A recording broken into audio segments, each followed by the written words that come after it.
जो सिस्टम की नाकामयाबियों को बेनकाब करता है। सवाल जो तीखे हैं और बेबाक है। सवाल जिसके जवाब नहीं है आसान। सवाल जो आपको सोचने पर मजबूर कर दे। खास लोगों से अब नहीं होंगे आम सवाल, क्योंकि हम लेकर आ रहे हैं सवालों का टेम्परेचर हाई करने वाला शो 3rd डिग्री। 22 सितंबर शाम 7 बजे 3rd डिग्री में आज के मेहमान हैं सरयू राय।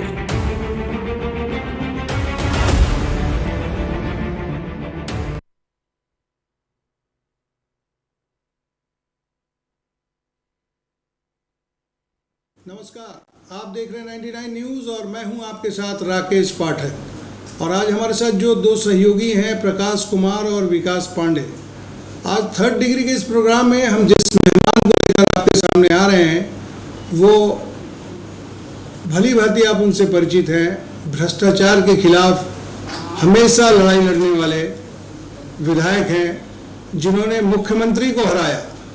तो अब आप समझ गए होंगे कि हम किन की बात कर रहे हैं। जी हाँ, सरयू राय जी है मेरे साथ। सरयू राय जी, आपका 99 न्यूज़ में स्वागत है। जी नमस्कार।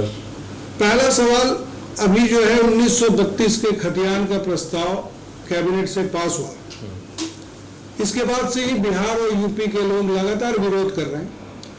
कट ऑफ को लेकर आप क्या सोचते हैं? कट ऑफ कितना होना चाहिए, कब का होना चाहिए? इससे पहले तो 1932 के खतियान की अवधारणा एक काल्पनिक अवधारणा है। सर्वे कब हुआ, खतियान कब बना, कहाँ खतियान बना, किस साल में कहाँ का सर्वे हुआ, कोई रूपरेखा नहीं है। लेकिन सरकार तो लागू कर रही है ना, कोशिश तो कर रही है ना। सरकार लागू कर रही है। पहले भी एक सरकार ने इसको लागू किया था, उसमें 1932 नाम नहीं दिया था। बाबूलाल मरांडी जी थे तो उन्होंने भी लागू किया था। खतियान के आधार पर स्थानीयता तय की जाएगी और उसमें उनका कोई बहुत दोष नहीं था। बिहार में श्रम नियोजन विभाग ने नियोजन के लिए एक परिपत्र निकाला था। कोई सरकार का निर्णय नहीं था, कैबिनेट का भी निर्णय नहीं था। एक परिपत्र था कि बिहार में जिले को स्थानीयता का आधार माना जाएगा और जिसके पास लैंड रिकॉर्ड है उसको स्थानीय माना जाएगा। तो 1982 में हुआ था। बाबूलाल मरांडी मुख्यमंत्री हुए तो उन्होंने इतना ही किया था कि इस परिपत्र में जहां बिहार लिखा था वहां झारखंड कर दिया था। अब इसके बारे में गलतफहमी वही कि नहीं डोमिसाइल का है। देखिए, आप बहुत गंभीर बात बता रहे हैं कि सरकार में बैठे लोग, जैसे आपने कहा कि जहां बिहार लिखा था उसको झारखंड कर दिया, मैंने कॉपी पेस्ट। और ये जो सरकार है बिना किसी आधार के 1932 का खतियान को लागू करने पर आमदा है। तो आपका ये आरोप बहुत गंभीर है कि सरकार में बैठे लोग गंभीर नहीं है किसी चीज के लिए। मैं ये नहीं कह रहा हूँ कि बाबूलाल गंभीर नहीं थे, लेकिन तो कॉपी पेस्ट जब हुआ समय बिहार के सारी चीजों को कानून के हिसाब से अंगीकृत किया गया। तो ऐसा नहीं था। बिहार के समय दिया गया 2 साल के भीतर में बिहार के सभी कानून वैसे ही लागू रहेंगे झारखंड में। अगर कोई परिवर्तन करना है उसके भीतर करा लीजिए, नहीं तो यही माना जाएगा। तो सारे कानूनों में बिहार के झारखंड लिखा गया, इसलिए उन्होंने लिखा। सही है, आपकी बात हम समझ रहे हैं कि वहाँ हुआ। अभी आप हाल में बिहार गए थे, नीतीश कुमार से आपने मुलाकात की और निरसा की जो फैक्ट्रियों के बारे में आपने बात की। तो वो 22 साल के बाद भी अभी स्थिति ये है कि हमको अपने निरसा के लिए, अपने झारखंड की धरती पे किसी फैक्ट्री के लिए बिहार सरकार से बात करनी होती है। इसमें देखिए, इसमें जो जानकारी होती है मैं उसको बता दूं कि निरसा की नहीं थी। पहले बिहार था तो बिहार इंडस्ट्रियल डेवलपमेंट कॉरपोरेशन था। बिहार बटा तो सरकार की संपत्तियां बटी, कॉरपोरेशन की संपत्तियां नहीं बटी। बिहार ही रह गया और वो फैक्ट्रियां बंद रहीं। उनके ज़मीन का मामला था, उनमें जो काम करते थे उनके वेतन भुगतान का मामला था, क्वार्टरों में रह रहे थे उनको हटाने का मामला था। तो झारखंड अगर कोई इंडस्ट्रियल डेवलपमेंट कॉरपोरेशन बनाता, उसमें तो शेयर ट्रांसफर्स होते हैं कॉरपोरेशन में, तो उसमें वह मामला था। नीतीश कुमार जी इसके सामने मैंने रखा था कि जो कर्मचारी हैं बिहार इंडस्ट्रियल डेवलपमेंट कॉरपोरेशन के, और वहाँ इंसुलेटर फैक्ट्री है, वहाँ बिजली की 2-3 फैक्ट्रियाँ हैं वो लगी हुई हैं, तो उनको थोड़ी राहत देनी चाहिए। आप तो इसके लिए मैं गया था वहाँ। और ये जो स्थिति है 1932 के खतियान के मामले को थोड़ा सही तरीके से समझना पड़ेगा ताकि जनता भी इसको सही तरीके से समझे। बाबूलाल जी ने 2002 में इसको लागू किया, झारखंड की जगह बिहार की जगह झारखंड लिखा, वो लागू हो गया। अब ये भ्रम फैला कि डोमिसाइल हो गया, डोमिसाइल 1932 खतियान होगा, कहीं से उसमें 32 खतियान की बात नहीं थी। जिले में स्थानीयता करनी थी, जैसा बिहार में था वैसा उन्होंने यहाँ कर दिया, 15 हुए और तब से एक मन बना। अब उसके बाद क्या हुआ आप देखिए, 2002 में ही इस मामले को लोग हाई कोर्ट में ले गए। हाई कोर्ट के 5 जजों की बेंच ने फैसला किया और बहुत लंबा फैसला है। इस नोटिफिकेशन को उन्होंने खारिज कर दिया। इसके बाद कई बिंदु सुझाए हैं कि स्थानीयता तय करते समय इन बिंदुओं को भी ध्यान रखना चाहिए और खतियान करेंगे तो कैसे बहुत सारे लोग इससे वंचित रह जाएंगे। वो मामला खत्म हो गया, 5 जजों की बेंच थी। अब उसके बाद 2007 में एक फैसला सुप्रीम कोर्ट ने किया है, झारखंड के बारे में नहीं है। सुप्रीम कोर्ट ने उसमें ये तय किया है कि जो संविधान की 9वीं अनुसूची है, जिसकी चर्चा भी हेमंत सोरेन जी की लगातार हो रही है कि उससे क्योंकि हेमंत सोरेन जी की सरकार ने किया वही जो बाबूलाल जी ने किया था। अब बाबूलाल जी का निर्णय कोर्ट से खारिज हो गया, तो इनका निर्णय भी कोर्ट से खारिज नहीं हो, या हम कहेंगे कि यही कर दिए तो लोग कहेंगे तो पहले ही कोर्ट से खारिज हो चुका है, इसीलिए उसको 9वीं अनुसूची में डालने की जोड़ा कि 9वीं अनुसूची में डालने की अनुशंसा हम भारत सरकार से करेंगे। तो ये राजनीतिक मुहिम उनकी थी, चालाकी कहिए या अपने यहाँ की जनता को धोखा में रखने की बात कहिए, गुमराह करने क्योंकि देखिए अगर जो 1932 का खतियान अगर लागू हुआ तो खतियान की क्या स्थिति है आपको पता है। 32 खतियान है कि नहीं है पहले वही हम कह रहे हैं आपको कि जो हालात हैं कहीं भी अब धनबाद नहीं लागू होगा कभी। देखिए अगर लागू हुआ तो आप भी बिहार के बक्सर के हैं, अगर सरकार तो अभी मान रही है ना सर। भाई सरकार के मानने से विधानसभा में नियम बनेगा तब ना, विधानसभा में उनका पूरा बहुमत है, तब भी नहीं होगा। बहुमत है उनके पास, नहीं होगा, बना के भेज देंगे तो क्या हो जाएगा। इससे सरकार कोई कानून बना देगी तो संविधान के प्रावधान के अनुसार वह कानून नहीं रहेगा, तो वह कानून कभी लागू नहीं होगा। तो सर आखिर नेता कब तक आम लोगों को ठगते रहेंगे। अब आप तो बहुत मुखर रहे हैं इन सब चीजों को। अपनी सुविधा के अनुसार राजनीति करनी है, अपनी सुविधा के अनुसार शासन में रहने की बात करनी है। तो सर जब आप भी चुनाव में जाते हैं तो कहते हैं जनता मालिक है, और सारा प्रपंच जनता को बेवकूफ बनाने के लिए ही हो रहा है। देखिए जनता बेवकूफ बनती है या जनता की कुछ दृढ़ आस्थाएं हैं। देश भर में आप देखेंगे कई लोग हैं भ्रष्टाचार के आरोप लगे, जेल गए, 4-4, 5-5 मुकदमे हुए, जेल आते रहे जाते रहे। कई ऐसे लोग हैं जिनका जो समर्थन था जनता में वो समर्थन है, तो उन्हें बेवकूफ़ तो नहीं बनाया। तो ये बिल्कुल ऐसी ही बात नहीं है। ठीक है, हम अपने अल्पकालीन लक्ष्य के लिए जनता के सामने झूठी सूचनाएं परोसते हैं, उनको गुमराह करते हैं, ये अल्पकालीन होता है। इस मामले में भी वैसा ही हो रहा है, क्योंकि मैं इसलिए कह रहा हूँ कि इसमें एक नई बात यही है कि इस पूरे मामले को ये 9वीं अनुसूची में डालने का प्रयास करेंगे। ये भारत सरकार ही काम कर सकती है, नहीं करेगी भारत सरकार तो ये कहते रहेंगे अपनी जनता को, अपने समर्थकों के साथ हमने तो कर दिया। ये भारत की सरकार नहीं कर रही, उसके खिलाफ खड़ा हो जाओ। 2024 में चुनाव होना है, तो मतलब फिर तो वैमनस्यता आएगी ना समाज में। बात नहीं है ना, ये तो एक बात है। वैमनस्यता तो आती है, राजनीति के कई कारणों से आती है, मगर इसमें 2007 में सुप्रीम कोर्ट के 9 जजों की संविधान पीठ ने फैसला किया है। तो फैसला पढ़ने लायक है, बहुत लंबा फैसला है। उस फैसला में उसने ये कहा है कि जो हमारी 9वीं अनुसूची संविधान में है, इसमें 1973 तक जितने कानून गए हैं और वो इसमें शामिल हो गए हैं, उनकी तो हम समीक्षा नहीं करेंगे, मगर 1973 के बाद जो कानून उसमें डाल दिए गए हैं और कल कोई खड़ा होता है कि भाई ये संविधान के अनुरूप नहीं है, हम उसकी समीक्षा कर सकते हैं। नया कोई विषय जाएगा, हम उसकी समीक्षा करेंगे, बशर्ते कि जो हमारे संविधान का मूल ढांचा है उसके खिलाफ वो कानून बना हो, या लोगों के मौलिक अधिकार के हनन का मामला है वह उससे होता हो, तो इस पर हम पुनर्विचार करेंगे, समीक्षा करेंगे। अब बात यही आती है 2007 में संविधान पीठ ने फैसला किया है, 9 जजों की बेंच ने सुप्रीम कोर्ट में फैसला किया है। ऐसा नहीं है कि इस सरकार के एडवोकेट जनरल या जो बड़े बड़े सलाहकार हैं जिनसे दिल्ली जाकर बात करते हैं या अपने मुकदमे में उनको लाखों रुपए रोज़ का फीस देकर बुलाते हैं, ऐसे लोगों की ये जानकारी नहीं है, ऐसी बात नहीं है। और खतियान का जब मामला होगा तो ये हाई कोर्ट के 5 जजों ने कहा है कि मौलिक अधिकार का हनन होता है इससे। तो ये सरकार को किसी ने बताया नहीं, समझाया नहीं, या समझकर भी चलो एक हम खतरा मोल लेते हैं। अब सवाल है कि जिस समूह के लिए कहते हैं कि फैसला हमने किया है, उस समूह में जो नेतृत्व है, किसी भी पार्टी का, किसी दल का हो या सामाजिक नेतृत्व है, उसको इसके बारे में समझदारी बनानी चाहिए कि भाई ये मामला लागू होने वाला नहीं है। देखिए बहुत दिन नहीं है। मैं सरजू जी अब बात तो आपके हम समझ गए कि जो भी हो रहा है जनता को गुमराह ही किया जा रहा है। नहीं, एक और मैं आपको बात बता रहा हूँ, आप सुन लीजिए। 25 मार्च 2022 को बजट पर भाषण हुआ था विधानसभा में, तो मैं निर्दलीय हूँ, तो स्पीकर मुझे सबसे अंत में बोलने के लिए समय देते हैं, थोड़ा समय देते हैं।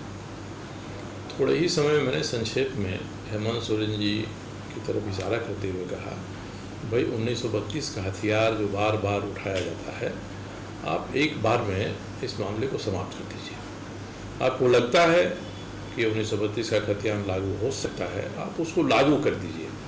संविधान नियम कानून मान लेगा कि लागू होगा, तो हम लोगों को कोई एतराज़ नहीं है, आप लागू कर दीजिए। उसके ठीक बाद मुख्यमंत्री जवाब देने के लिए खड़ा हुआ और उन्हें सदन में कहा है, वीडियो रिकॉर्डिंग है, कि 1932 का खतियान लागू नहीं हो सकता है, इसको लागू करना संभव नहीं है, क्योंकि इसके साथ साथ बहुत कानूनी पेचीदगियाँ हैं।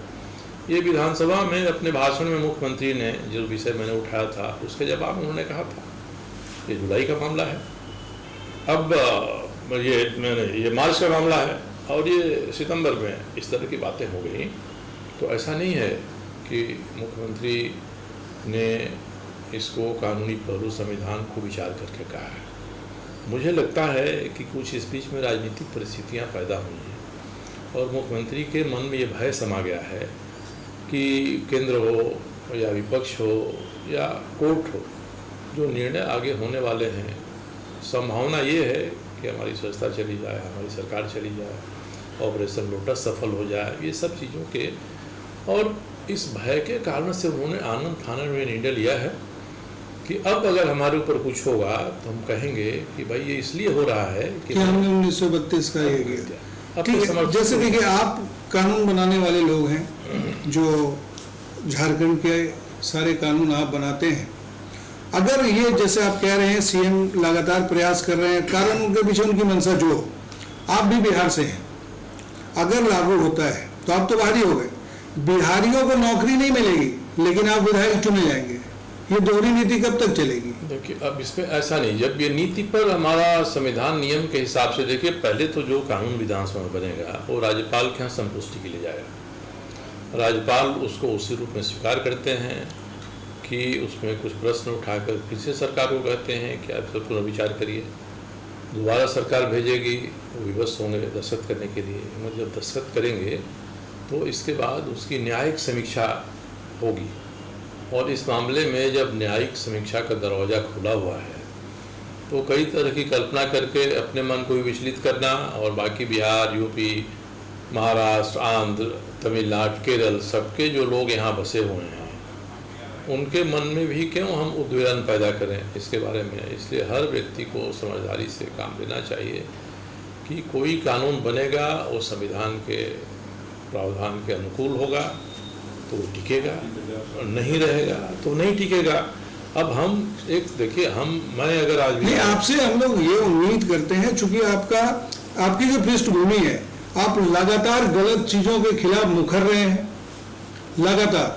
1984 की अगर बात करें तो आपने ही आवाज उठाया था 1980 में, जो किसानों को जो आपूर्ति खाद्य का और सब जो घटे, आपने उस घोटाले को उजागर किया। आपके चलते लालू यादव जेल गए, उनको सजा हुई, लेकिन अभी मुख्यमंत्री पर कई गंभीर आरोप लगे। उन्होंने माइनिंग लीज लिया और कई ऐसे मामले, जैसे आप अगर हम धनबाद की बात करें तो अभी आपने कहा कि किसी के ऊपर 4-5 केस हैं।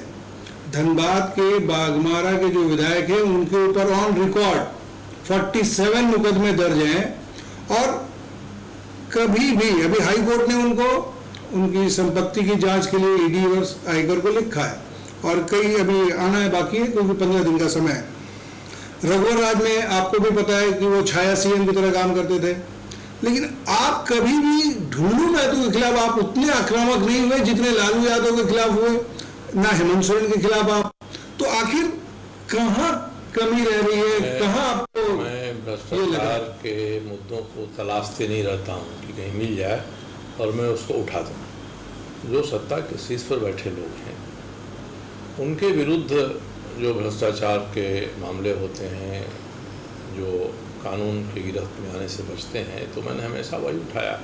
नहीं तो हमारे सामने तो दर्जनों मामले होते रहते हैं, अब सभी मामलों को उठाएं संभव भी नहीं है। और जैसे व्यक्ति जिनको मैं महत्व मैं नहीं देता हूँ कि उनका भ्रष्टाचार राज्य को, राज्य की सरकार को प्रभावित करता है, तो ऐसे तो गिनिएगा तो सैकड़ों लोग हैं। नहीं, सैकड़ों लोग हैं, लेकिन आपको भी पता है कि अगर किसी एक आदमी पे 47 मुकदमे दर्ज होते हैं और हम आपसे उम्मीद, झारखंड की जनता आपसे ये उम्मीद करती है कि आप वो कोई प्राकृतिक संपदा जो हमारी है, कोयला है, उसकी लूट हो रही है। जो मुकदमे दर्ज है न्यायालय में है, तो जो मामले न्यायालय में है न्यायालय फैसला करेगा। दूसरा कि जमीनी स्तर पर यहाँ के कई नेता हैं, विजय झा जी हैं और भी कई लोग हैं जो इन मामलों को उठाते हैं, उठाकर लड़ते हैं। तो ये उठाकर लड़ते हैं तो भ्रष्टाचार के जिन मामले को उठाते हैं न्यायालय में जाता है, कहीं जाता है, तो फैसला तो अंत वहीं से होगा ना। तो जो मामले आप तो मान लिया हैं, लेकिन आपने बन्ना गुप्ता के खिलाफ उठाया कि उन्होंने कोरोना काल में वो उतना पैसा अपने उसको स्टाफ के नाम पे लिया और अपने नाम पे लिया। सरकार में है और कोरोना में अनियमितता हुई, मैंने उसको कहा था, मैंने विधानसभा में सवाल किया। विधानसभा में सवाल तो सरकार के खिलाफ होता है, नहीं किसी विधायक के खिलाफ नहीं होता है। सरकार के खिलाफ होगा, कहीं सरकारी तंत्र अनियमितता कर रहा है उसके खिलाफ होगा। ये विधानसभा की मर्यादा के अंदर है, हम कुछ भी दे देंगे तो विधानसभा में वो मामला नहीं उठ जाएगा। नहीं, जैसे अभी आपने कहा कि महत्व कितना देना है, जो जिसके मेरे नज़र में महत्व उनकी बातों को रखते हैं, या लगता है कि जो बैठे सत्ता में आदमी उस तरीके का रहे तो कहा जाए। तो आपका कहने का मतलब ये भी हो सकता है कि ढुल्लू महतो का महत्व आपके नज़र में नहीं है कि आप उनकी बात को उठा सके, भले ही भ्रष्टाचार में लिप्त रहे, हमारे या कुछ भी उन पर आरोप लगते रहे। 47 मुकदमे फिर भी आपके साथी हैं जो इस मामले को उठा रहे हैं, इसकी लड़ाई लड़ रहे हैं, और जहाँ तक होता है मैं उनके पीठ पीछे रहता हूँ, उनका समर्थन करता हूँ। खुल के क्यों नहीं? नहीं, ये मेरा रोजगार नहीं है कि मैं सबके खिलाफ बयान देते चलूँ, समझे ना, ये रोजगार। लेकिन आपकी ये छवि भी नहीं है कि आप उसको छोड़ दें। नहीं, कहीं कोई कहा तो थोड़ी मैं सुपारी ले करता हूँ। नहीं, लेकिन आपकी छवि नहीं है। कहते हैं कि मैं सुपारी की बात ही नहीं है, आपका वो नेचर है कि आप हर गलत काम का विरोध करते हैं। हम लोग जितना आपको देखते हैं और समझते हैं, गलत काम का विरोध करते हैं, मगर गलत काम कितने जिले में, प्रखंड में, राज्य में हो रहे हैं। अब सब पर मैं ही कहूँ कि भाई कोई गलत है उसको उठा दो। मैं तो जो मामला उठाता हूँ उस पर होमवर्क करता हूँ, उसके सारे सबूत जुटाता हूँ, मैं अपने ही कंफर्म होता हूँ। देखिए सरफुरा जी, तो आपकी बात से हम सहमत हैं कि हर कोई नहीं उठा सकता, लेकिन आप वैसे ही मुद्दे उठाते हैं जिसमें आपको भी टीआरपी मिले। टीआरपी क्या सवाल है? मैं तो किसी अखबार से नहीं करता हूँ हमारा छापिया। मैंने आज तक अखबारों में सारे मित्र रहे हैं, मैं खुद ही अखबार में काम किया हूँ। एक कोई नहीं बता सकता है कि मैंने अपनी तरफ से प्रयास किया हो कि मेरी कोई खबर छपे या जाए। इसलिए जो आप टीआरपी की बात कर रहे हैं, हाँ ठीक है, लेकिन आप जैसा कह रहे हैं उससे, जैसे आपने बन्ना गुप्ता के खिलाफ, आपने रघुवर दास के खिलाफ बहुत मुखरता से आवाज उठाई, कहीं इसमें कोई सरकार के जो निर्णय गलत हुए तो आप भी सरकार में शामिल थे, तो मैं कैबिनेट में उठाता था। तो मैंने कैबिनेट में आपकी बात ही नहीं सुनी जाती थी, चिट्ठी लेकर उठाता था।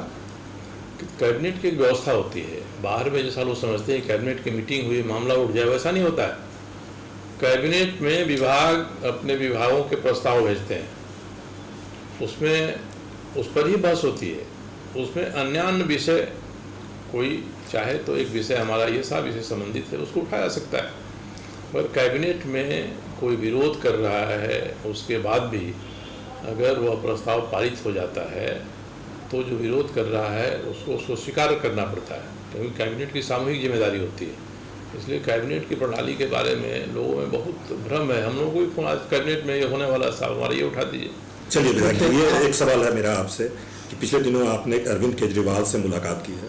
चर्चा है कि आप आदमी पार्टी का झारखंड में आप चेहरा होंगे। अरविंद केजरीवाल से मेरी मुलाकात संयोगवश हुई, क्योंकि हवाई अड्डे पर वो भी आए थे।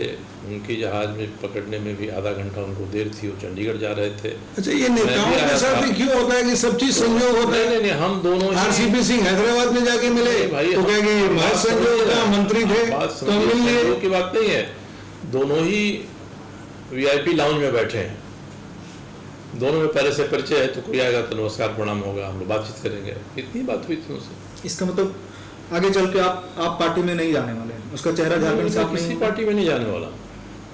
आप कोई ऐसा आप दल नहीं है जिसमें जाने के लिए हम ललायित हों कि हम चले जाएं। हम तो निर्दलीय हैं, हम तो किसी पार्टी में जा भी नहीं सकते हैं। तो भाजपा में अपनी पार्टी बनाकर भी उसमें हम शामिल नहीं हो सकते हैं, जो कानून कहता है। हाँ, जैसा हाँ, बस अब उसी कानून पे एक सवाल है मेरा कि जयप्रकाश आंदोलन के आप सिपाही रहे हैं, राइट टू रिकॉल पर कब बात करेंगे? दल बदल कानून की जो धज्जियां उड़ रही हैं कि पूरा दल ही शामिल करा लिया जा रहा है अपने में, जैसे आप बाबूलाल का उदाहरण देख सकते हैं। अभी रिसेंटली बात करें तो 1977 से या उसके पहले जयप्रकाश जी के समय में ये बात उठी थी, दल बदल पर नियंत्रण होना चाहिए। आरंभ में लोगों ने ये कहा था कि जो जनप्रतिनिधि होते हैं उनका विवेक होता है, उनका भी अधिकार होता है। संसद ने कानून बनाया, कानून में संशोधन हुआ, तो दल बदल रोकना है तो ये राइट टू रिकॉल बड़ी आसानी से तो सरकार नहीं कर देगी। जो कानून बना रही है उस कानून में जहाँ छेद दिखाई पड़ते हैं उस छेद को भरा जाएगा तभी होगा। अब सबसे बड़ा प्रावधान बना था कि जब किसी भी पार्टी के विधायक दल के 2/3 बहुमत से आप नहीं अलग होंगे तो पार्टी अलग होना नहीं माना जाएगा, आप इसके दायरे में आ जाएंगे। लोग इसका भी निकाल ले रहे हैं, तोड़ निकाल ले रहे हैं। यहाँ तो पूरा दल का दल घुसा दिया जा रहा है अपने में। तो 2/3 आते हैं तभी तो घुसता है। आप कहेंगे कि जो जेवीएम था, तो अब जेवीएम का क्या हुआ? फिर 2 विधायक कांग्रेस में चले गए और बाबूलाल जी इधर आ गए। जेवीएम में तो बाबूलाल जी गलत हैं? नहीं, वैसा नहीं हुआ था ना। देखिए, बाबूलाल जी ने अपनी कार्य समिति से सारे प्रस्ताव पास कराए। कार्य समिति से वो कौन अध्यक्ष पदाधिकारी होगा इसके निर्णय उन्होंने किया, तो पार्टी इनके साथ रही। अगर 2 विधायक अलग होंगे, 2/3 बहुमत हो गया तो वो इसके दायरे में नहीं आएंगे। बाबूलाल तो अपनी पार्टी में रह गए, 2/3 बहुमत से लोग अलग हो गए तो जिन्होंने डिफेक्शन किया वो डिफेक्शन के दायरे में नहीं आएंगे, क्योंकि 2/3 बहुमत से अलग हुए हैं। जो एक बच गया वो एक कैसे आएगा डिफेक्शन के दायरे में? इन नेताओं को आम जनता के जज्बात के साथ खेलने का लाइसेंस किसने दिया है? आखिर आपको हम जीत कर भेजते हैं विधानसभा में अपनी आवाज उठाने के लिए और आप जीतने के बाद पार्टी चेंज कर लेते हैं। भाई देखिए, जिस संविधान के प्रावधान के अनुसार कोई विधायक बनता है, मंत्री बनता है, उसी संविधान में ये प्रावधान है कि दल बदल के मामले को कैसे निपटा जाएगा। तो उसके आधार पर वो करता है, तो संविधान के खिलाफ तो नहीं कर रहा है। कोई 2/3 बहुमत लेकर अलग हो जा रहा है, लेकिन जनता के विश्वास को तोड़ रहा है। फिर भाई नियम कानून संविधान तो इसके लिए बना है ना। सर, जैसे आपने रघुवर दास के खिलाफ निर्दलीय चुनाव लड़ा, जनता ने ना वहां भाजपा को वोट दिया, जनता ने वहां सरजू राय को वोट दिया। अब आप चुनाव जीतने के बाद आपके ऊपर तो कोई कानून नहीं है, अभी आप कांग्रेस में शामिल हो जाए, नहीं जा सकते। तो डिफेक्शन लॉ है, उसमें भी है कि जो निर्दलीय जीतता है वो किसी पार्टी में नहीं जा सकता है, अपनी पार्टी बना के भी उस पार्टी में वो शामिल नहीं हो सकता है। सर, ऐसे कई उदाहरण तो अभी हुआ है सर, आपको तो पता ही है। अभी आप देखिए, महाराष्ट्र का इशू देखिए, गोवा का इशू देखिए, मणिपुर का इशू देखिए, अरुणाचल का स्थिति देखिए। निर्दलीय चला गया, ऐसा तो नहीं हुआ ना।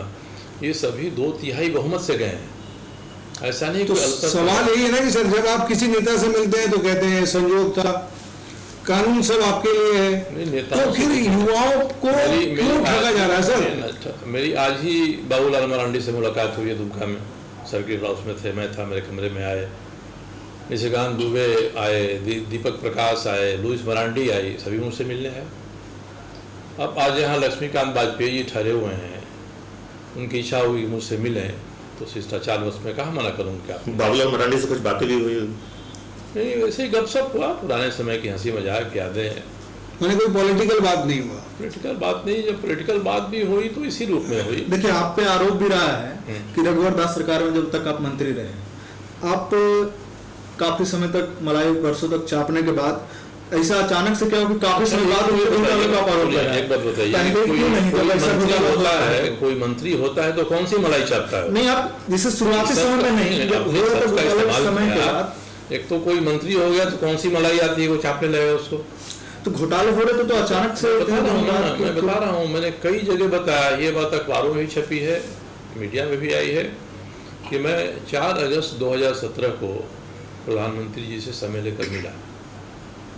पुराने परिचित हैं, मित्रवत रहे हैं, उन्होंने समय दे दिया, मैं उनसे मिला और औपचारिकता की बातें 10 मिनट होने के बाद मैंने कहा कि मैं आपके यहाँ केवल एक उद्देश्य से आया हूँ कि मैं जिस सरकार में मंत्री हूँ उसमें मुझे शर्मिंदगी उठानी पड़ती है, मैं मंत्री पद छोड़ना चाहता हूँ। और मैंने भी कहा कि मैं आपके इसलिए आया हूँ कि मंत्री पद छोड़ना तो मैं आसानी से छोड़ देता, आपके यहाँ नहीं आता।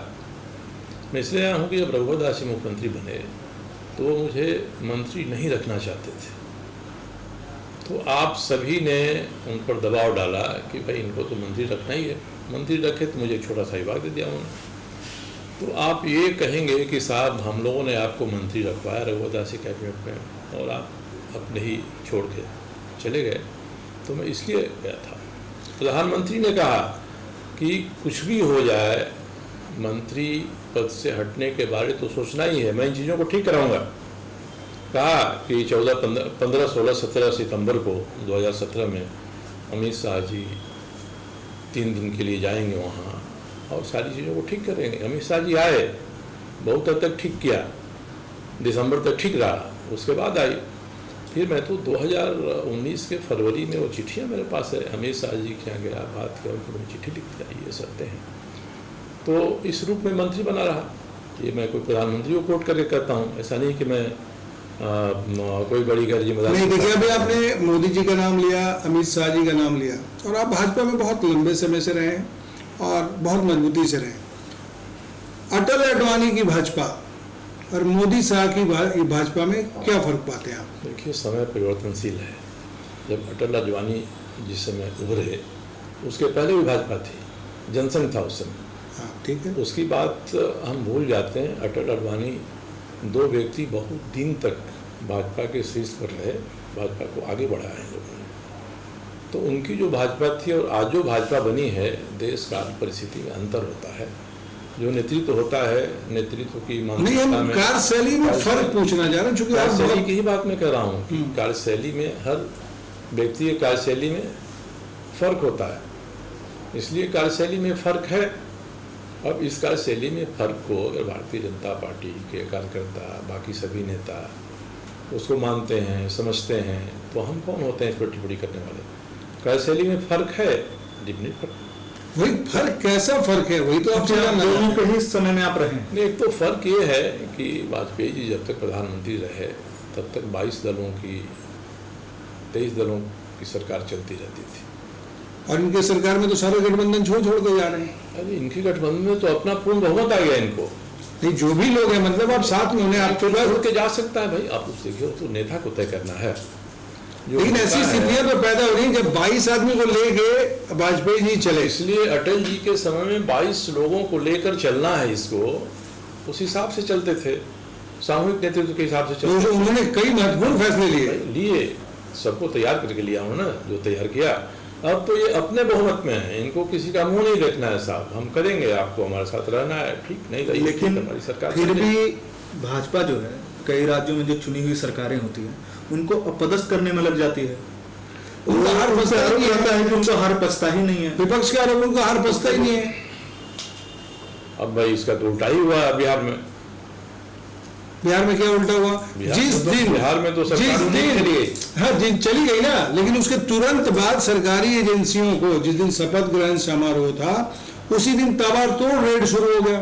ठीक है। सृजन घोटाला कितने दिनों से शांत पड़ा था, अचानक उसमें जो नीतीश के जो करीबी अधिकारी थे उनकी एक अरेस्टिंग हो गई।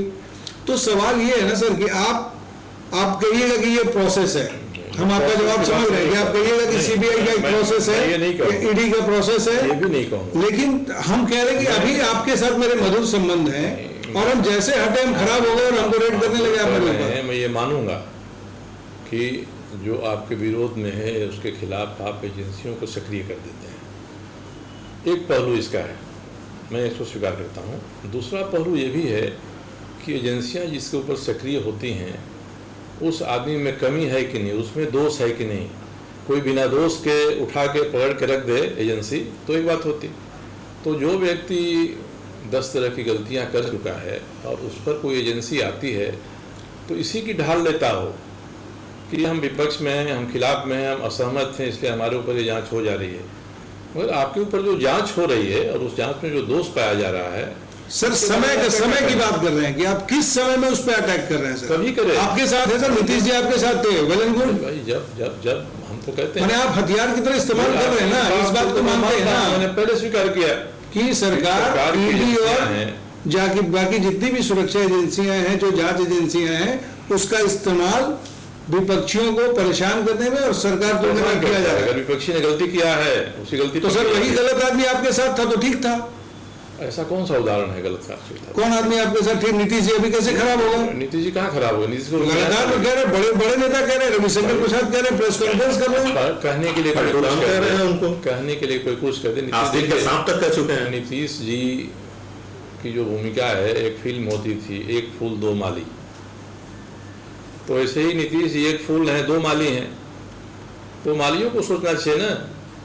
तो नीतीश जी को कब कौन स्वीकार कर लेगा इसकी बात कहाँ? अच्छा ठीक है, चलिए आप नीतीश जी के बहुत करीबी रहे हैं।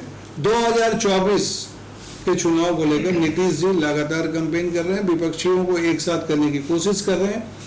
आप मोदी के मुकाबले नीतीश को कहाँ पाते हैं?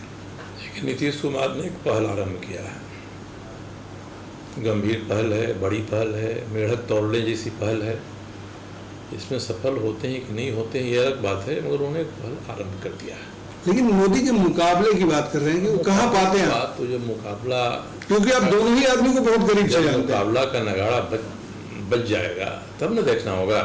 मैंने आप 2024 तक इंतजार करेंगे। नीतीश कुमार तो खुद ही कह रहे हैं कि मैं प्रधानमंत्री पद का उम्मीदवार नहीं हूँ। कौन कहता है कि हम प्रधानमंत्री पद के उम्मीदवार हैं? कैंपेनिंग तो शुरू कर चुके हैं। भाई दर्जनों बार आप तो आपने तो पूरा होर्डिंग पटना में साथ रखा है कि प्रदेश देखा अब देश देखेगा।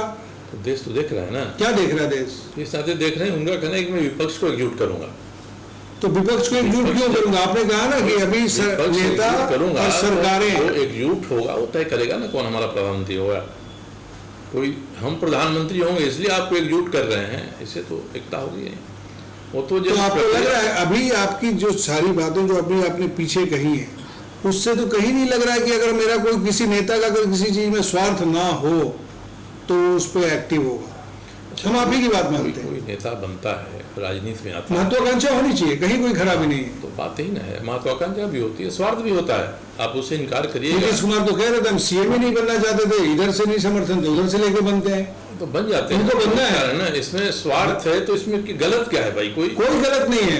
हम आपको चाह रहे हैं कि कहाँ वो ठहरेंगे, मोदी के मुकाबले नीतीश कहाँ ठहरेंगे? सर मेरा सीधा सवाल है आपसे तो ये कि समय बताएगा, मैं आज नहीं कर सकता। नहीं, चूंकि आप दोनों को जानते हैं, खूबियों को जानते हैं, कमियों को जानते हैं, हम सीधा सवाल कर रहे हैं कि मोदी के मुकाबले नीतीश कितना मुकाबला कर पाएंगे?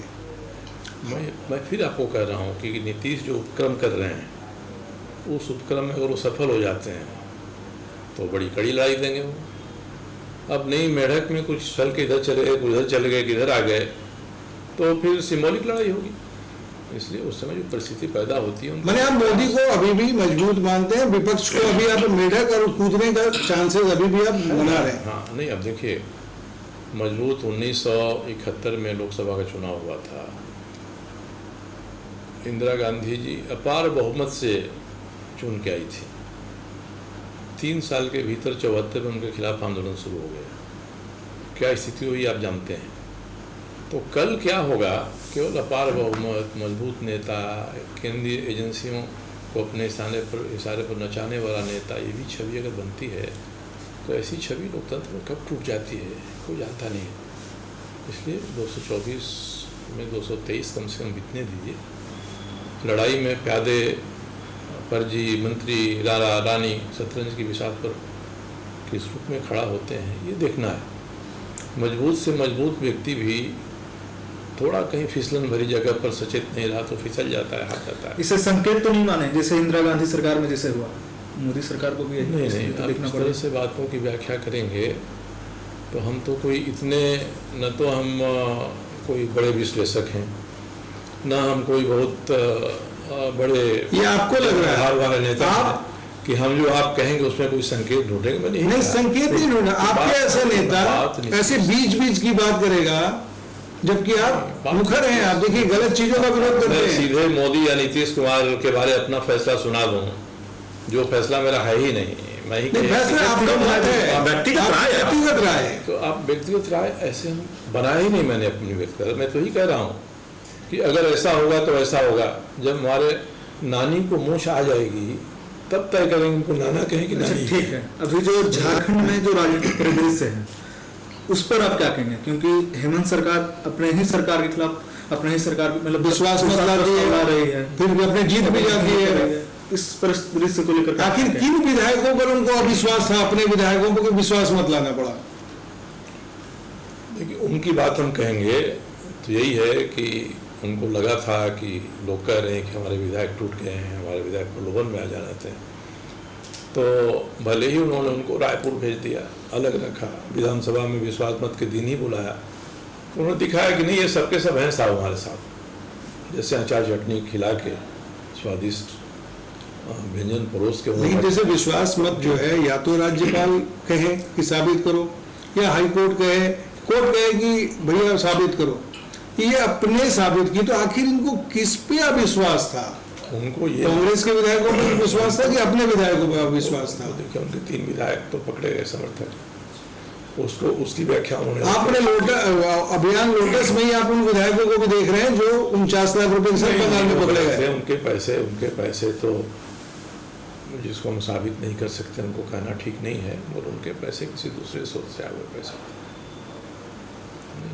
तो ये साबित तो आप कर रहे हैं ना कि दूसरे सोर्स से है, तो ये साबित करने वाले फिर आप कैसे अथॉरिटी हो गए कि वो दूसरे सोर्स से पैसे दें? कि मैं साबित नहीं कर सकता हूँ इस बात को, आपको मैंने पहले कहा कि मैं साबित नहीं करता हूँ, फिर भी मैं कह रहा हूँ कोई ऑपरेशन लोटस का उससे कोई संबंध नहीं था। तो ये आप कैसे कर सकते हैं कि ऑपरेशन नहीं लोटस था। कैसे कोई संबंध इतना नहीं? कॉन्फिडेंस कैसे? इतना कॉन्फिडेंस कैसे है आपके? इसलिए कि मुझे उसकी जानकारियाँ हैं कि किस तरह से उन विधायकों को फंसाया गया। किसने फंसाया?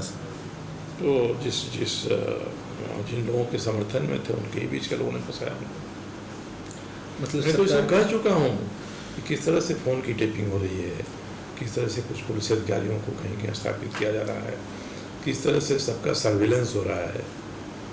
तो कई कारणों से होता है, उस सर्विलेंस में आए कई लोग आए, यहाँ पकड़े गए, उनको बात भी नहीं करे, उन्हें छुड़वा दिया, चले गए। इसको हम साबित तो नहीं कर सकते हैं। मतलब जानबूझ करके उनको कोलकाता जाने दिया गया, तीनों विधायकों को पैसे लेकर के, फिर वहां पे उनको पकड़वाया गया क्योंकि सर्विलांस में थे सारी चीजें। अगर आपके अनुसार तो वो जानबूझ कैसे किया गया? उसके हिसाब से इन विधायकों के साथ जो पैसे थे किसी सोर्स से उन्होंने इकट्ठा किया होगा, मिला होगा सबको बराबर बराबर। उसमें बराबर का क्या है कि इसका 49 में से वो तो कह रहे हैं 16 वोट जिन विधायकों को पकड़ा है वही कह रहे हैं। नहीं तो देखिए दो बातें हुई। तो आप केवल इससे मत कि उनके पैसे पकड़े गए, पैसे अगर मेरी गाड़ी में पैसे पकड़े जा रहे हैं सर, तो मेरे पैसे हैं ना। पैसे पकड़े जाने के बाद क्या हुआ आप उसी तरफ देखिए।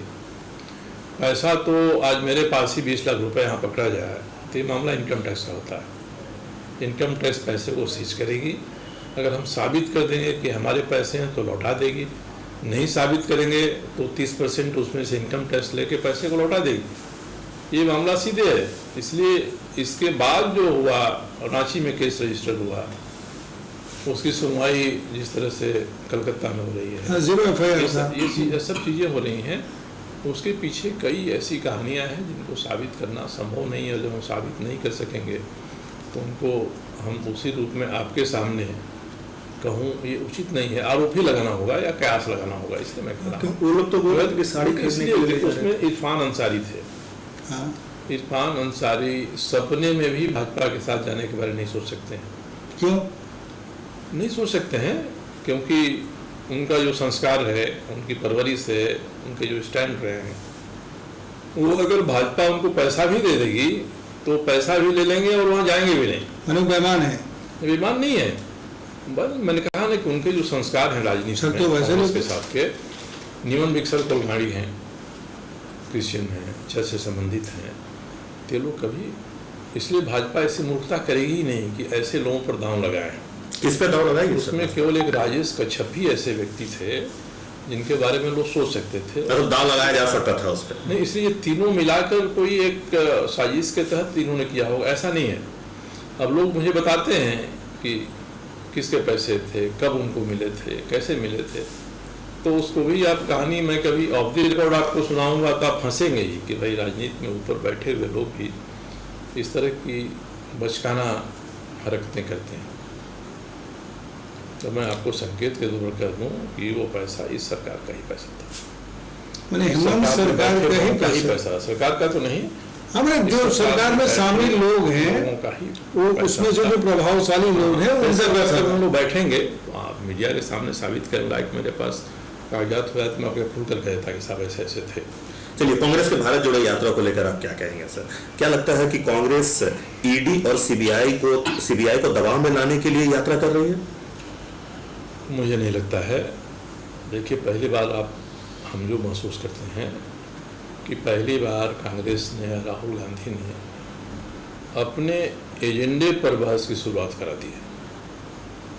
भाजपा हो, विपक्ष हो, उनके एजेंडे पर आलोचना कर रहा है, ये कर रहे हैं साहब, ये कर रहे हैं, कर रहे हैं। एक इसकी आप सफलता मानेंगे कि भारत जोड़ो यात्रा की सफलता है कि कांग्रेस अपने एजेंडे पर बहस को उसने ला दिया है। बीजेपी के लोगों ने जिस तरह से रिएक्ट किया, और रिएक्शन परिपक्वतापूर्ण नहीं था जिस तरह लोगों ने किया।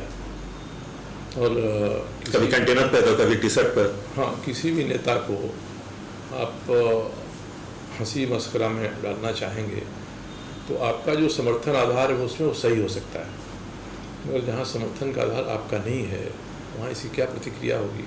कोई राष्ट्रीय दल उसको सोचना चाहिए इसके बारे में। इसको बिना सोचे ही लोगों ने आरंभ कर दिया। तो इससे राहुल गांधी का नुकसान नहीं हुआ है, फायदा क्या हुआ है जो भी हो। मतलब बीजेपी ही राहुल गांधी को हीरो बना रही है।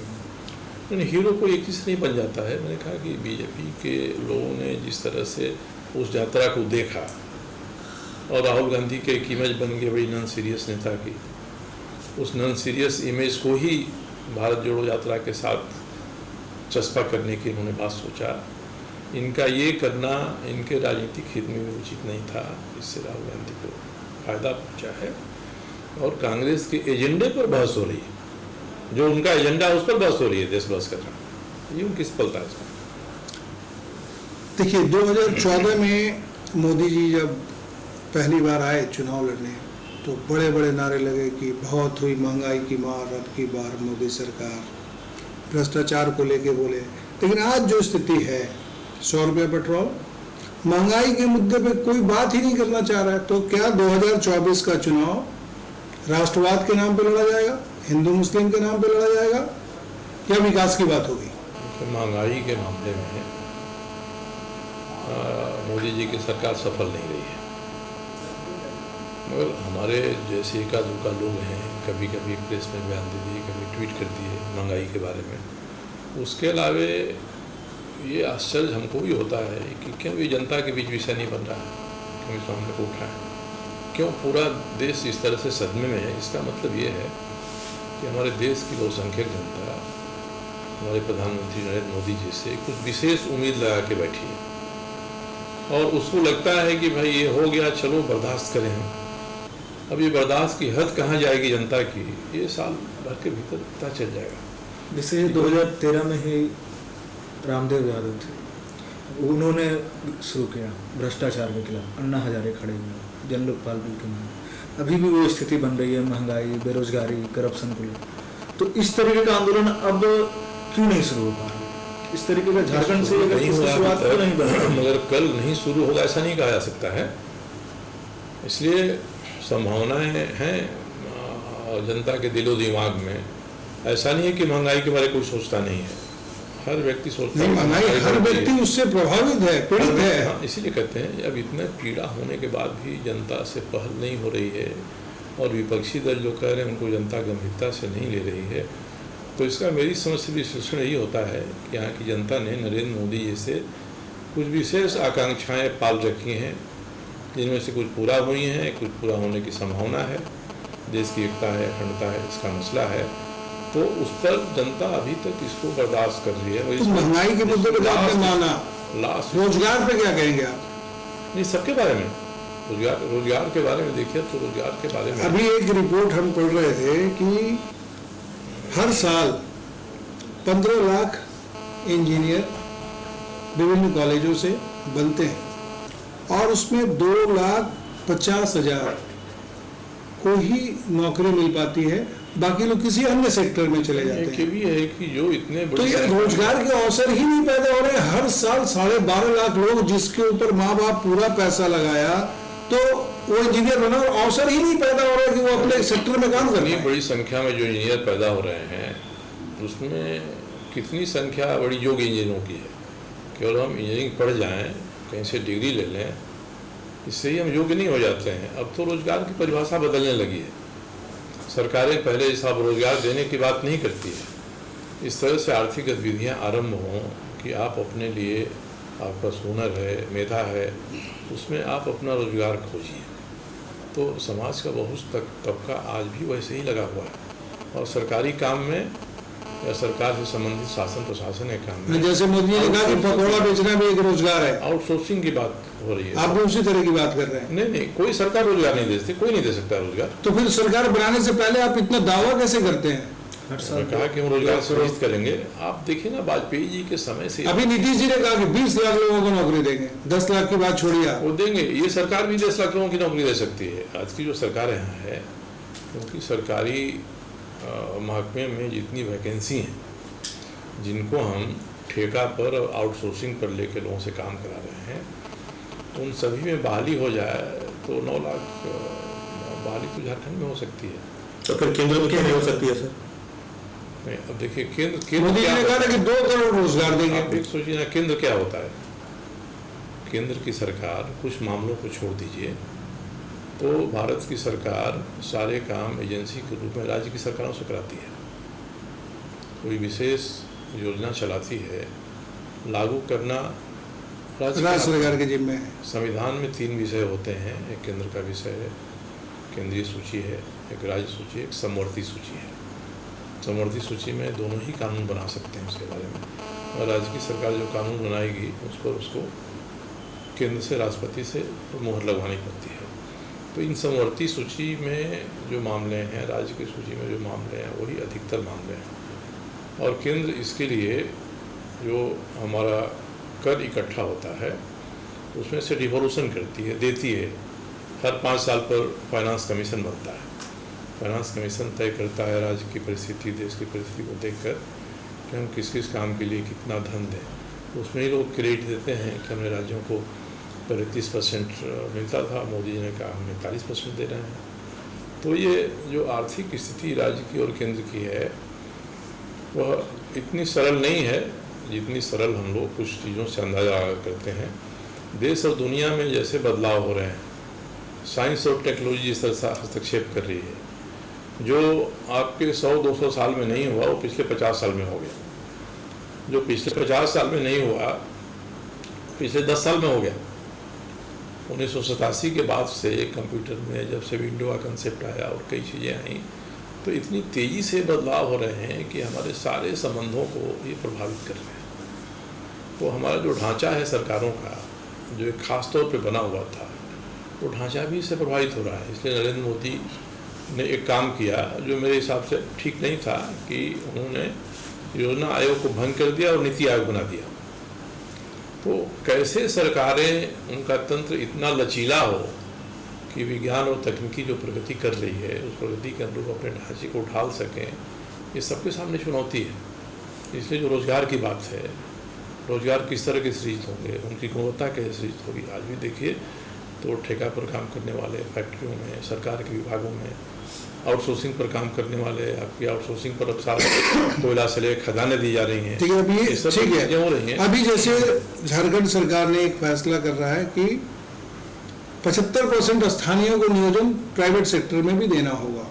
इस पर आपकी क्या राय है? नहीं मजबूर कर सकते हैं। ये रूमानी ख्याल है। रूमानी ख्याल मैं इसलिए करता हूँ कि कोई भी आदमी जब फैक्ट्री लगाने के लिए इंडस्ट्री में ट्रेड में आता है तो मुनाफा उसका पहला कंसेप्ट होता है। उसका मुनाफा तभी होगा जब उसके साथ कायम करने वाले योग्य लोग हों, उसके ठोके ठेठाए हुए तपे तपाए हुए लोग हों, तभी होता है। आप 75% उसको कहिए कि ले लो किसी को उठाकर।